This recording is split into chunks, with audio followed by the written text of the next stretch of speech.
अरविंद केजरीवाल ने बिजली ते पंजाबियों नूं दित्तियां 3 गारंटियां। कहा सरकार बनी तो 300 यूनिट तक मिलेगी मुफ्त बिजली। घरेलू बिजली के पुराने बिल होणगे माफ। 24 घंटे बिजली देण दा भी दित्ता वादा। पंजाब कांग्रेस का वड्डा दावा। कहा केजरीवाल ने साडा आइडिया किता चोरी। पंजाब सरकार जल्द 200 यूनिट तक मुफ्त बिजली का करन जा रही सी ऐलान। पटियाला तो दिल्ली पहुंचे नवजोत सिंह सिद्धू राहुल ते प्रियंका गांधी दे नाल करनगे मुलाकात। पंजाब कांग्रेस के कलेश नूं खत्म करने की कोशिश दे विच है हाई कमान।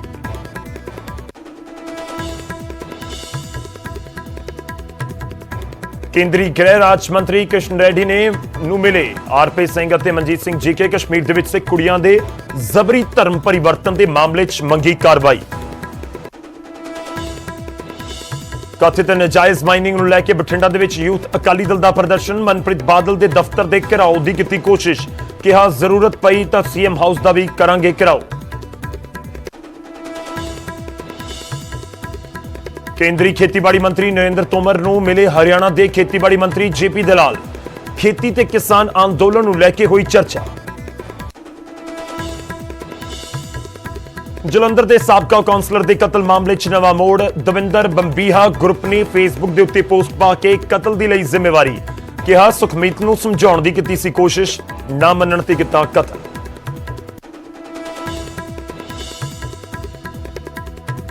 श्रोमणी कमेटी ने दरबार साहब दे विच लगाया वैक्सीन का कैंप। लोकां नूं वड्डी गिणती दे विच टीके लगवाउण दी कीती जा रही है अपील।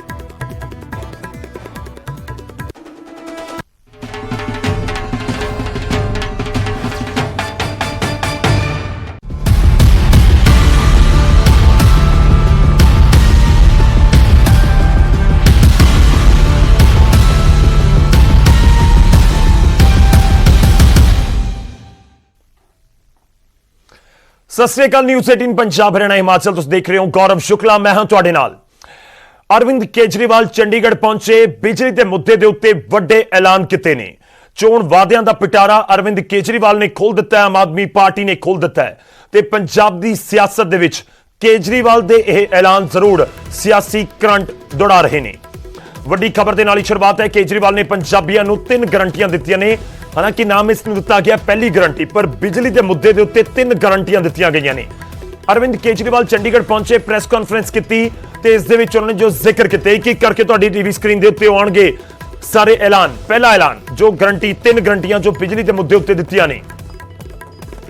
हर परिवार नूं 300 यूनिट बिजली मुफ्त दित्ती जाएगी। घरेलू बिजली के सारे पुराने बिल माफ करांगे, यह भी ऐलान किया ते नाल ही कहा कि जिन्हां दे बिजली के बिल ना भराउण दी वजह करके मीटर कनैक्शन कट दिते गए सी, वो भी दोबारा कनैक्शन बहाल किए जाणगे।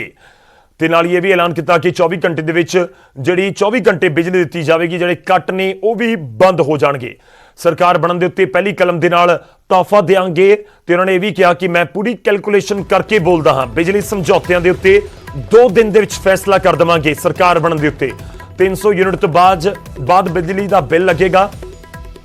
पंजाब दे विच पैसे की कमी नहीं है, नीयत की कमी है। पंजाब का रेवन्यू दुगना कर देवांगे। किसानां दीयां सारियां जायज़ मंगां ने, केंद्र की सरकार किसानां दीयां मंगां नूं मन्ने। तो अरविंद केजरीवाल चंडीगढ़ पहुंचे, उन्होंने वल्लों ऐलान किए गए ने। अहम ऐलान ने इलैक्शन मोड दे विच इस समय सारियां पोलीटिकल पार्टियां ने, खास तौर पर आम आदमी पार्टी 8वें-9वें दिन दे विच ही 2 हफ्तियां दे विच लगातार दूजा हफ्ता है जो पंजाब की फेरी के उत्ते अरविंद केजरीवाल पहुंचे ने। इस तो पहला अमृतसर पहुंचे सी 21 तरीक नूं पिछले सोमवार ते हुण मंगलवार नूं चंडीगढ़ पहुंचे ते पंजाब दे विच आके पंजाब नूं लैके इलैक्शन नूं लैके उन्हां दे वल्लों वड्डे ऐलान किए गए ने कि घरेलू बिजली के सारे पुराने कनैक्शन जिहड़े बिजली का बिल ना भरन की वजह करके कट्टे गए ने, उन्हां नूं बहाल किया जाएगा। ते नाल ही उन्होंने भी कहा कि 300 यूनिट तक हर घर नूं बिजली मुफ्त दित्ती जाएगी जे उन्हां दी सरकार पंजाब दे विच बनदी है। नाल ही 24 घंटे बिजली मुहैया करवाउण दा भी दावा उन्हां दे वल्लों कीता गया है। चोण वादे ने जो किए जा रहे ने आम आदमी पार्टी के वल्लों, तो चोण मैनीफेस्टो का तो जिक्र होंदा बिल्कुल इलैक्शन के नेड़े 2-4-5 दिन पहला या 10 दिन पहला जिहड़ियां पोलीटिकल पार्टियां ने अपना चोण मैनीफेस्टो जारी करदियां ने, पर उस तो पहला ऐलान होने शुरू हो जाते हैं। तो केजरीवाल के वल्लों पहली गारंटी दी गई है। तो यह भी एक क्यास लगाए जा सकते हैं कि आने वाले दिनों के अरविंद केजरीवाल मुड़ तो पंजाब आउणगे ते अगलियां जिहड़ियां गारंटियां ने, पहली गारंटी, दूजी गारंटी, तीजी गारंटी, इस तरीके नाल ऐलान आम आदमी पार्टी अरविंद केजरीवाल के वल्लों किए जाणगे। ਸੁਣਵਾਉਂਦੇ ਹਾਂ ਤੁਹਾਨੂੰ ਉਹਨਾਂ ਨੇ ਪ੍ਰੈਸ ਕਾਨਫਰੰਸ ਦੇ ਵਿੱਚ ਕੀ ਕੁਝ ਐਲਾਨ ਕੀਤੇ।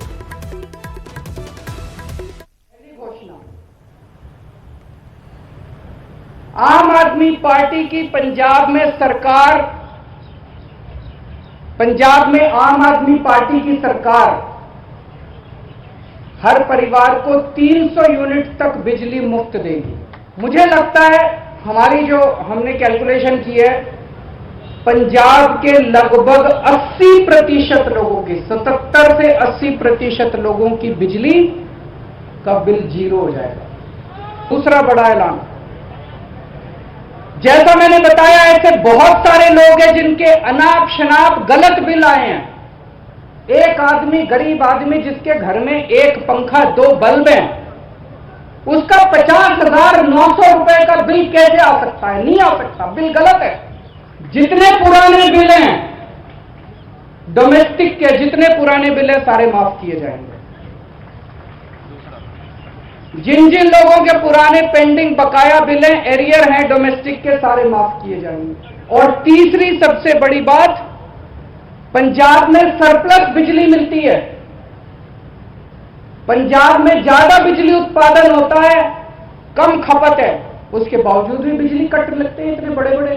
कई कई घंटों तक बिजली नहीं आती, खेती के लिए बिजली नहीं मिलती। 24 घंटे बिजली दी जाएगी। जैसे दिल्ली के अंदर हमने 24 घंटे बिजली दी, ऐसे ही पंजाब के अंदर भी 24 घंटे बिजली दी जाएगी।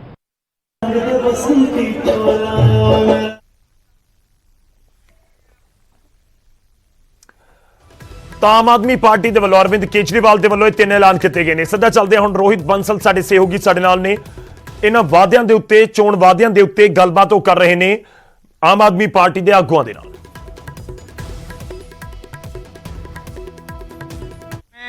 300 यूनिट बिजली मुफ्त सबको दी जाएगी पंजाब में, जैसे ही आम आदमी पार्टी की पंजाब में सरकार बनेगी अगले साल। ये सुनकर, ये ऐलान सुनकर विरोधी खेमा डरा हुआ है, घबराया हुआ है, बौखलाया हुआ है, और वो झूठ फैला रहे हैं कि 300 यूनिट से ऊपर अगर खपत करी जाएगी, कंजम्पशन करी जाएगी तो पूरा बिल आएगा। केजरीवाल साहब ने अपनी प्रेस कॉन्फ्रेंस में कहा था, बड़ी बेबाकी से कहा था, कि जो जो एग्जिस्टिंग स्कीम्स चल रही हैं, यानी कि इंडस्ट्री का जो रेट है, या किसी एक खास वर्ग को, गरीब लोगों को, जैसे एससी समाज से जो भाई बहन आते हैं उनको, ओबीसी वर्ग से जो लोग आते हैं उनको जो 200 यूनिट तक बिजली मुफ्त दी जा रही है, उनकी स्कीम वैसे ही चलेगी जैसे पहले चल रही थी, बल्कि पहले उन्हें 200 यूनिट तक का बिजली फ्री मिलती थी। केजरीवाल साहब ने इस 200 यूनिट को 300 यूनिट कर दिया है। और अब अगर कोई एग्जिस्टिंग बेनिफिशियरी, ध्यान से सुनिएगा, अगर कोई एग्जिस्टिंग बेनिफिशियरी जिसे आज 200 यूनिट बिजली मुफ्त मिलती है, अगर वो 205 यूनिट खपत करता है तो उसे 5 यूनिट का बिल देना पड़ता है। उसी तर्ज पे अरविंद केजरीवाल जी का जो ऐलान है, जब आम आदमी पार्टी की सरकार अगले साल पंजाब में बनेगी तो उस बेनिफिशियरी वर्ग की अगर खपत 350 यूनिट होती है तो उसे 350 माइनस 300 यानी कि मात्र 50 यूनिट की बिजली का बिल आएगा। पूरा 350 नहीं आएगा। ये मैं उन लोगों के लिए बात कर रहा हूं जिन्हें आज 200 यूनिट वैसे ही फ्री मिल रहा है, उनके लिए भी 100 यूनिट बढ़ा दी है। और उनके लिए अगर उनकी खपत उदाहरण के तौर पे, एग्जाम्पल के तौर पे 320 यूनिट होती है महीने की, तो उन्हें मात्र 20 यूनिट का बिजली का बिल आएगा, 320 का नहीं आएगा। और जो जो एग्जिस्टिंग स्कीम्स चल रही है बिजली की, जिसको जो रेट पे बिजली मिल रही है, उस रेट को कतई नहीं छेड़ा जाएगा, बिल्कुल नहीं छेड़ा जाएगा, और वो इसी हिसाब से चलता रहेगा। ये मैं क्लैरिफिकेशन देना चाह रहा था ताकि विरोधी खेमा इस पर राजनीति ना कर सके, लोगों को झूठ ना बोल सके। एग्रीकल्चर में फ्री बिजली मिल रही है, वो जारी रहेगी? एग्रीकल्चर से जैसे जो हमारे किसान भाई बहन आते हैं जिनको मुफ्त बिजली मिल रही है, उन सबको मुफ्त बिजली ऐसे ही मिलती रहेगी। इसी स्कीम के तहत जो केजरीवाल साहब ने बोला, उनको बिजली का कोई बिल नहीं आएगा। मैं आपको साफ कर देता हूं, सबको मुफ्त बिजली मिलेगी। और खास करके जो एग्जिस्टिंग बेनिफिशियरीज हैं, यानी कि इस समय जिन जिन लोगों को मुफ्त बिजली मिल रही है, उनको जितनी मर्जी उनकी कंजम्पशन हो, उनको बिल नहीं आएगा, उनके लिए बिजली फ्री है। ये केजरीवाल साहब ने भी बोला था अपनी प्रेस कॉन्फ्रेंस में, लेकिन विरोधी इस पे राजनीति कर रहे हैं, तो मैं इस पे स्पष्टीकरण यानी कि क्लैरिफिकेशन आपको दे रहा हूं। सर, यूनिट का रेट सस्ता किया जाएगा? यूनिट का रेट बढ़ाया नहीं जाएगा। आज ये घोषणा केजरीवाल साहब ने करी है। आने वाले समय में उस यूनिट को कैसे कम कर सकते हैं, उस पे काम किया जाएगा। ਰਾਘਵ ਜੀ, ਤੁਸੀਂ ਬਿਜਲੀ ਦੇ ਮੁੱਦੇ ਨੂੰ ਲੈ ਕੇ ਵੱਡੇ ਐਲਾਨ ਤਾਂ ਕਰ ਦਿੱਤੇ। ਓਬਵੀਅਸ ਹੈ ਕਿ ਤੁਸੀਂ ਪੂਰੀ ਪੰਜਾਬ ਦੇ ਜੋ ਬਿਜਲੀ ਮਹਿਕਮਾ ਹੈਗਾ ਉਸ ਦੀ ਤਿਆਰੀ ਵੀ ਕੀਤੀ ਹੋਣੀ। ਕਿੰਨੀ ਪ੍ਰਾਈਵੇਟ ਕੰਪਨੀਆਂ ਹੈਗੀਆਂ ਜਿਨ੍ਹਾਂ ਦਾ ਕਰਜ਼ਾ ਹੀ ਹੁਣ ਹੋ ਚੁੱਕਿਆ ਹੈਗਾ ਇਸ ਟਾਈਮ ਦੀ सरकार के पास फंड की, पैसे की कमी नहीं है। आज रेता माफिया बंद कर दो, ट्रांसपोर्ट माफिया बंद कर दो, केबल टीवी माफिया बंद कर दो, शराब का माफिया बंद कर दो, नशे का माफिया बंद कर दो, तो ये सारा पैसा जो है ये सरकार के खजाने में आएगा और सरकार की जो बचत होगी वो जनता पे लुटाई जाएगी। आज दिल्ली में 60,000 सालाना करोड़, 60,000 करोड़ का बजट है, 2 करोड़ आबादी है। 60,000 डिवाइडेड बाय 2 करोड़ यानी कि 30,000 रुपए प्रति person. 60,000 crore divided by 2 crore आबादी, 30,000 रुपए सरकार दिल्ली की एक आदमी पे खर्च करती है और उसमें बिजली फ्री, पानी फ्री, एजुकेशन बढ़िया, अस्पताल बढ़िया। और यहां पंजाब सरकार 60,000 रुपए एक आदमी पे खर्च करती है। वो कैसे? 1,80,000 करोड़ का बजट डिवाइडेड बाय 3 करोड़ आबादी। पंजाब सरकार 60,000 करोड़ रुपए एक आदमी पे खर्च करती है, लेकिन ये पैसा आपकी जेब में नहीं आता, ये माफिया की जेब में जाता है। और दूसरी ओर दिल्ली सरकार ने ये करके दिखाया है। मैं एक चीज कहूंगा, पूरे देश भर में बिजली सस्ती करना, बिजली मुफ्त करना और 24 घंटे बिजली देना एक शख्स को आता है, सिर्फ एक शख्स को, जिसके पास इसका राज है, इस तिजोरी की चाबी है, और उस शख्स का नाम है। ਤਾਂ ਆਮ ਆਦਮੀ ਪਾਰਟੀ ਦੇ ਵੱਲੋਂ ਐਲਾਨ ਕੀਤਾ ਗਿਆ ਤੇ ਇਸ ਵਿਚਾਲੇ ਰਾਘਵ ਚੱਡਾ ਆ ਕੇ ਹੋਰ ਡਿਟੇਲ ਦੇ ਵਿੱਚ ਦੱਸਣ ਦੀ ਕੋਸ਼ਿਸ਼ ਕਰ ਰਹੇ ਨੇ। ਦਰਅਸਲ 300 ਯੂਨਿਟ ਦਾ ਜ਼ਿਕਰ ਹੋਇਆ ਤੇ ਇਸ ਦੇ ਨਾਲ ਇਹ ਵੀ ਜ਼ਿਕਰ ਕਰ ਦਿੱਤਾ ਗਿਆ ਕਿ ਜਿਨ੍ਹਾਂ ਦੇ ਮੌਜੂਦਾ ਸਮੇਂ ਦੇ ਵਿੱਚ 200 ਯੂਨਿਟ ਫ੍ਰੀ ਨੇ, ਯਾਨੀ ਕਿ ਜੇਕਰ ਕੋਈ ਅਜਿਹਾ ਪਰਿਵਾਰ ਹੈ ਜਿਸ ਨੂੰ 200 ਯੂਨਿਟ ਮੌਜੂਦਾ ਸਮੇਂ ਦੇ ਵਿੱਚ ਫ੍ਰੀ ਨੇ ਤਾਂ ਉਹਨਾਂ ਦਾ 250 ਯੂਨਿਟ ਦੀ ਖਪਤ ਹੁੰਦੀ ਹੈ ਤਾਂ ਸਿਰਫ 50 ਯੂਨਿਟ ਦਾ ਬਿੱਲ ਆਉਂਦਾ ਹੈ। ਤਾਂ ਇਸੇ ਤਰਜ਼ ਦੇ ਉੱਤੇ ਹੁਣ 300 ਯੂਨਿਟ ਤੱਕ ਜੇ ਸਰਕਾਰ ਬਣਦੀ ਹੈ ਆਮ ਆਦਮੀ ਪਾਰਟੀ ਦੀ ਤਾਂ 300 ਯੂਨਿਟ ਤੱਕ ਉਹਨਾਂ ਨੂੰ ਬਿਜਲੀ ਮੁਫਤ ਹੋਏਗੀ। ਜੇਕਰ ਉਹਨਾਂ ਦੀ 350 ਯੂਨਿਟ ਦਾ ਬਿੱਲ ਬਣਦਾ ਤਾਂ ਸਿਰਫ 50 ਯੂਨਿਟ ਦੇ ਹੀ ਪੈਸੇ ਉਹਨਾਂ ਨੂੰ ਦੇਣੇ ਹੋਣਗੇ। ਤਾਂ 3 ਵੱਡੇ ਚੋਣ ਵਾਅਦੇ ਨੇ ਬਿਜਲੀ ਦੇ ਮੁੱਦੇ ਦੇ ਉੱਤੇ ਅਰਵਿੰਦ ਕੇਜਰੀਵਾਲ ਨੇ ਜੋ ਕੀਤੇ। ਪਹਿਲਾ 300 ਯੂਨਿਟ ਫ੍ਰੀ, ਪੰਜਾਬ ਦੇ ਲੋਕਾਂ ਨੂੰ ਹਰ ਘਰ ਨੂੰ 300 ਯੂਨਿਟ ਫ੍ਰੀ, ਬਿਜਲੀ ਦੇ ਬਿੱਲ ਨਹੀਂ ਦੇਣੇ ਹੋਣਗੇ 300 ਯੂਨਿਟ ਤੱਕ। ਉਸ ਤੋਂ ਬਾਅਦ 24 ਘੰਟੇ ਬਿਜਲੀ। ਹਾਲਾਂਕਿ ਉਹਨਾਂ ਨੇ ਜ਼ਿਕਰ ਜ਼ਰੂਰ ਕੀਤਾ ਕਿ ਆਉਣ ਵਾਲੇ ਸਰਕਾਰ ਬਣਨ ਤੋਂ 2-3 ਸਾਲ 4 ਸਾਲ ਲੱਗਣਗੇ 24 ਘੰਟੇ ਬਿਜਲੀ ਮੁਹੱਈਆ ਕਰਵਾਉਣ ਦੇ ਲਈ, ਪੂਰਾ ਸਿਸਟਮ ਦਰੁਸਤ ਕਰਨ ਦੇ ਲਈ। ਉਹਨਾਂ ਨੇ ਦਿੱਲੀ ਦਾ ਐਗਜ਼ਾਮਪਲ ਦਿੱਤਾ ਕਿ ਦਿੱਲੀ 'ਚ ਜਦੋਂ 2013 ਦੇ ਵਿੱਚ ਉਹਨਾਂ ਨੇ ਸੱਤਾ ਸੰਭਾਲੀ ਸੀ ਤਾਂ ਉਸ ਤੋਂ ਬਾਅਦ 2-2.5 ਸਾਲ ਲੱਗੇ 2-2.5 ਸਾਲ ਲੱਗੇ ਤਾਂ ਉਸ ਤੋਂ ਬਾਅਦ ਉਹਨਾਂ ਨੇ ਜਾ ਕੇ ਖੁਦ ਦਿੱਲੀ ਦੇ ਵਿੱਚ ਜਿਹੜੇ ਟਰਾਂਸਫਾਰਮਰਸ ਨੇ ਜਾਂ ਫਿਰ ਜਿਹੜੀ ਉੱਥੇ ਬਿਜਲੀ ਦੀਆਂ ਤਾਰਾਂ ਨੇ ਉਹਨਾਂ ਨੂੰ ਚੇਂਜ ਕਰਵਾਇਆ, ਪੂਰਾ ਇਨਫਰਾ ਚੇਂਜ ਕੀਤਾ। ਉਸ ਤੋਂ ਬਾਅਦ 24 ਘੰਟੇ ਬਿਜਲੀ ਮੁਹੱਈਆ ਕਰਵਾਈ ਹੈ ਦਿੱਲੀ ਦੇ ਲੋਕਾਂ ਨੂੰ। ਉਸੇ ਤਰਜ਼ ਤੇ ਕਹਿ ਰਹੇ ਨੇ ਕਿ ਪੰਜਾਬ ਦੇ ਵਿੱਚ ਵੀ 24 ਘੰਟੇ ਬਿਜਲੀ ਹੋਏਗੀ ਤੇ ਨਾਲ ਇਹ ਵੀ ਕਿਹਾ ਕਿ ਜਿਨ੍ਹਾਂ ਦੇ ਪੁਰਾਣੇ ਬਿੱਲ ਖੜੇ ਨੇ ਕਿਸੇ ਦਾ, ਕਿਉਂਕਿ ਬਹੁਤ ਸਾਰੇ ਲੋਕ ਇਲਜ਼ਾਮ ਲਗਾਉਂਦੇ ਨੇ ਕਿ ਸਾਡੇ ਕੰਜ਼ੰਪਸ਼ਨ ਇੰਨੀ, ਖਪਤ ਇੰਨੀ ਨਹੀਂ ਹੈ, ਪਰ ਬਿਜਲੀ ਦਾ ਬਿੱਲ 10,000 20,000 50,000 ਆ ਗਿਆ ਤਾਂ ਉਹ ਸਾਰੇ ਬਿੱਲ ਮਾਫ ਕੀਤੇ ਜਾਣਗੇ। ਤੇ ਨਾਲ ਹੀ ਜਿਨ੍ਹਾਂ ਦੇ ਕਨੈਕਸ਼ਨ ਕੱਟ ਦਿੱਤੇ ਗਏ ਬਿੱਲ ਨਾ ਭਰਾਉਣ ਦੀ ਵਜ੍ਹਾ ਦੇ ਨਾਲ ਉਹ ਵੀ ਸਾਰੇ ਕਨੈਕਸ਼ਨ ਜਿਹੜੇ ਬਹਾਲ ਕਰ ਦਿੱਤੇ ਜਾਣਗੇ ਸਰਕਾਰ ਬਣਨ ਦੇ ਉੱਤੇ। ਸਦਾ ਰੁਕ ਕਰਦੇ ਹਾਂ, ਸਾਡੇ ਸਹਿਯੋਗੀ ਇਸ ਸਮੇਂ ਸਾਡੇ ਨਾਲ ਨੇ ਰੋਹਿਤ ਬੰਸਲ। ਰੋਹਿਤ, ਕੀ ਕੁਝ ਇਸ ਸਮੇਂ ਹਲਚਲ ਦੱਸੋ ਅਰਵਿੰਦ ਕੇਜਰੀਵਾਲ ਦੀ ਫੇਰੀ ਨੂੰ ਲੈ ਕੇ, ਕਿਉਂਕਿ ਮੁਲਾਕਾਤ ਜਿਹੜੇ ਬਾਕੀ ਆਗੂ ਨੇ ਉਹਨਾਂ ਦੇ ਨਾਲ ਵੀ ਹੋਣੀ ਸੀ। ਕੀ ਕੁਝ ਤੁਹਾਡੇ ਕੋਲ ਇਸ ਸਮੇਂ ਜਾਣਕਾਰੀ?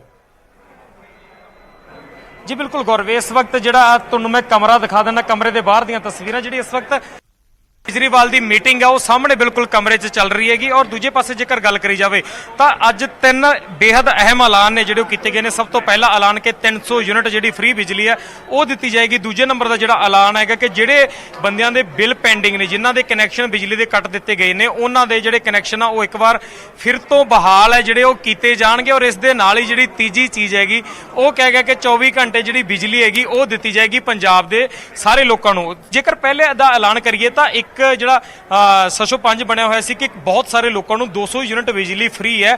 ਪਰ ਦੂਜੇ ਪਾਸੇ ਜਦੋਂ ਹੁਣ 300 ਯੂਨਿਟ ਬਿਜਲੀ ਫ੍ਰੀ ਦੀ ਗੱਲ ਕਹੀ ਗਈ ਤਾਂ ਨਾਲ ਦੀ ਨਾਲ ਇੱਕ ਗੱਲ ਕਹੀ ਗਈ ਕਿ ਜੇਕਰ 301 ਯੂਨਿਟ ਬਿਜਲੀ ਦੀ ਖਪਤ ਹੋਏਗੀ ਤਾਂ ਪੂਰੇ ਦਾ ਪੂਰਾ ਜਿਹੜਾ ਬਿੱਲ ਹੈਗਾ ਉਹ ਪੇ ਕਰਨਾ ਪਏਗਾ। ਪਰ ਇੱਕ ਕਲੀਅਰੈਂਸ ਆਮ ਆਦਮੀ ਪਾਰਟੀ ਵੱਲੋਂ ਜਾਰੀ ਕੀਤੀ ਗਈ ਹੈ ਕਿ ਜਿਸ ਤਰ੍ਹਾਂ ਬਹੁਤ ਸਾਰੇ ਜਗ੍ਹਾ ਦੇ ਉੱਤੇ ਜਿਹੜੀ ਚੱਲ ਰਹੀ ਹੈ ਕਿ ਜੇਕਰ ਯੂਨਿਟ 200 ਯੂਨਿਟਾਂ ਤੱਕ ਫ੍ਰੀ ਹੈ, ਜੇਕਰ ਐਸਸੀ ਪਰਿਵਾਰਾਂ ਦੀ ਗੱਲ ਕਰ ਲਈਏ, ਚਾਹੇ ਫਰੀडम ਫਾਈਟਰ ਦੀ ਗੱਲ ਕਰ ਲਈਏ, ਤਾਂ ਉਹਨਾਂ ਨੂੰ 200 ਯੂਨਿਟ ਜਾਂ ਕੁਝ ਫ੍ਰੀ ਬਿਜਲੀ ਦੀ ਜਿਹੜੀ ਗੱਲ ਹੈਗੀ ਉਹ ਕੀਤੀ ਗਈ ਹੈ। ਔਰ ਜੇਕਰ ਉਹਨਾਂ ਦੀ 200 ਤੋਂ ਲੈ ਕੇ ਹੁਣ ਉਹਨਾਂ ਦੀ ਜਿਹੜੀ ਲਿਮਿਟ ਆ ਉਹ ਵਧਾ ਕੇ 300 ਕਰ ਦਿੱਤੀ ਜਾਏਗੀ। ਜੇਕਰ 300 ਤੋਂ ਜ਼ਿਆਦਾ ਬਿਜਲੀ ਦੀ ਖਪਤ ਹੋਏਗੀ ਤਾਂ ਉਹਨਾਂ ਨੂੰ ਜਿੰਨੀਆਂ ਯੂਨਿਟਾਂ ਜ਼ਿਆਦਾ ਹੋਏਗੀ ਉਹਨੇ ਦੀ ਹੀ ਬਿੱਲ ਪੇ ਕਰਨਾ ਪਏਗਾ, ਦੂਜੇ ਬਿੱਲ ਉਹਨਾਂ ਨੂੰ ਪੇ ਕਰਨ ਦੀ ਲੋੜ ਨਹੀਂ ਪਏਗੀ। ਮੰਨ ਲਓ ਜੇਕਰ ਕੋਈ ਗਰੀਬ ਫੈਮਿਲੀ ਹੈ ਤਾਂ ਉਹਨਾਂ ਦੀ 320 ਯੂਨਿਟਾਂ ਦੀ ਖਪਤ ਹੋ ਜਾਂਦੀ ਹੈ ਤਾਂ ਉਹਨਾਂ ਨੂੰ ਕੇਵਲ 20 ਯੂਨਿਟਾਂ ਦਾ ਬਿੱਲ ਭਰਨਾ ਪਏਗਾ, 300 ਯੂਨਿਟਾਂ ਦਾ ਨਹੀਂ। ਪਰ ਜੇਕਰ ਗੱਲ ਕਰੀ ਜਾਵੇ ਆਮ ਲੋਕਾਂ ਦੀ, ਜੇਕਰ ਕੋਈ ਆਮ ਵਿਅਕਤੀ ਦਾ 320 ਯੂਨਿਟਾਂ ਦਾ ਖਪਤ ਹੁੰਦੀ ਹੈ ਤਾਂ ਉਸ ਨੂੰ 320 ਦੇ 320 ਯੂਨਿਟਾਂ ਦਾ ਜਿਹੜਾ ਪੈਸਾ ਉਹ ਦੇਣਾ ਪਏਗਾ। ਪਰ ਜੇਕਰ 300 ਤੋਂ ਥੱਲੇ ਯੂਨਿਟਾਂ ਰਹਿੰਦੀਆਂ ਤਾਂ ਬਿਲਕੁਲ ਫ੍ਰੀ ਰਹਿਣਗੇ। ਔਰ ਇਹੀ ਐਲਾਨ ਜਿਹੜਾ ਸ਼ਾਇਦ ਕੁਝ 605 ਬਣਿਆ ਹੋਇਆ ਸੀ ਉਸ ਨੂੰ ਆਮ ਆਦਮੀ ਪਾਰਟੀ ਦੇ ਰਾਘਵ ਚੱਡਾ ਕਲੀਅਰ ਕਰਦੇ ਨਜ਼ਰ ਆਏ ਨੇ, ਜਿਹੜਾ ਹੁਣ ਤੋਂ ਕੁਝ ਦੇਰ ਪਹਿਲਾਂ ਨਿਊਜ਼ 18 ਦੇ ਜ਼ਰੀਏ ਉਹਨਾਂ ਦੇ ਬਿਆਨ ਦੀ ਕਲੀਅਰੈਂਸ ਵੀ ਸੁਣਵਾਈ ਜਾ ਰਹੀ ਸੀ। ਔਰ ਤਸਵੀਰਾਂ ਇੱਕ ਵਾਰ ਫਿਰ ਤੁਹਾਨੂੰ ਦਿਖਾ ਦਿੰਦਾ ਕਿ ਜਿਹੜੇ ਆਮ ਆਦਮੀ ਪਾਰਟੀ ਦੇ तमाम ਐਮਐਲਏ ਹੈ ਉਹਨਾਂ ਦੇ ਨਾਲ ਜਿਹੜੀ ਅੱਜ ਦੀ ਮੀਟਿੰਗ ਹੈਗੀ ਉਹ ਹੋ ਰਹੀ ਹੈ ਅਰਵਿੰਦ ਕੇਜਰੀਵਾਲ ਦੀ। ਔਰ ਸਾਫ਼ ਤੌਰ ਤੇ ਜਿਹੜੀ ਅੱਜ ਦੀ ਹੁਣ ਤੋਂ ਕਰੀਬ ਪੌਣੇ ਘੰਟੇ ਬਾਅਦ ਠੀਕ 4 ਵਜੇ 에ਅਰਪੋਰਟ ਦੇ ਲਈ ਅਰਵਿੰਦ ਕੇਜਰੀਵਾਲ ਇੱਥੋਂ ਰਵਾਨਾ ਹੋਣਗੇ। ਜੀ ਠੀਕ ਹੈ। ਤਾਂ ਬਿਜਲੀ ਦੇ ਮੁੱਦੇ ਉੱਤੇ ਵੱਡੇ ਐਲਾਨ ਕੀਤੇ ਗਏ ਨੇ। ਰੋਹਿਤ, ਧੰਨਵਾਦ ਸਾਡੇ ਨਾਲ ਜੁੜਨ ਦੇ ਲਈ, ਇਸ ਪੂਰੀ ਗੱਲਬਾਤ ਦੇ ਲਈ। ਉਸ ਦੇ ਉੱਤੇ ਆ ਕੇ ਕਲੈਰੀਫਾਈ ਵੀ ਕੀਤਾ ਗਿਆ ਕਿ ਕੀ ਕੁਝ ਪੂਰਾ ਪੈਟਰਨ ਰਹੇਗਾ ਰਾਘਵ ਚੱਡਾ ਦੇ ਵੱਲੋਂ। ਹਾਲਾਂਕਿ ਸਾਰੇ ਚੋਣ ਵਾਅਦੇ ਨੇ, ਜਦੋਂ 2022 ਚ ਸੱਤਾ ਚ ਆਉਂਦੀ ਆਮ ਆਦਮੀ ਪਾਰਟੀ ਤਾਂ ਇਹ ਚੋਣ ਵਾਅਦੇ ਉਹ ਪੂਰੇ ਕਰੇਗੀ। ਸਾਰੀਆਂ ਪਾਰਟੀਆਂ ਚੋਣ ਵਾਅਦੇ ਕਰਦੀਆਂ ਨੇ ਤੇ ਆਮ ਆਦਮੀ ਪਾਰਟੀ ਵੀ ਕਰ ਰਹੀ ਹੈ। ਇੱਕ ਛੋਟੇ ਜਿਹੇ ਬ੍ਰੇਕ ਲਈ ਰੁਕ ਰਹੇ ਹਾਂ, ਵਾਪਸ ਆਵਾਂਗੇ ਕੁਝ ਹੋਰ ਖਬਰਾਂ ਦੇ ਨਾਲ।